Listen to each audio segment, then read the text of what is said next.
ভিক্ষা করে ইনি নিয়ে এসে রুটি করে যাই হোক বাবার মুখে একটু দিচ্ছেন। বাবার আহারের প্রতিও মন নাই, থাকবে কি করে বাবা? বাবা খাবার প্রয়োজন হয়েছে, ক্ষুধা পেয়েছি, ওটা বাবা জানে না, ইনি জানেন, খাইয়ে দিচ্ছেন। বাবাকে গরম লাগছে, বৃন্দাবনে গরমও খুব পড়ে, জ্যৈষ্ঠ মাস। বাবা লীলা স্মরণ করছে, ইহ জগতে নেই, এ কি করছে? ওই যে আদেশ হয়েছিল তাই চামর ঢুলাচ্ছে। ভাবুন বাবা, ভক্তমন্ডলীরা আসছেন, শুনছে।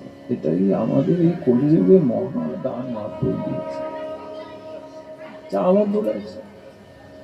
আরো তো উপরে উঠে গেলে এমন আছে, বাবা ব্যাধি লীলা করছেন, জগদীশ বাবা মলমূত্রাদি ত্যাগ করছেন, অসুস্থ, নিজে হাতে বাবার মলমূত্রাদি মার্জন করছেন, পরিষ্কার করছেন এবং আনন্দ করছেন।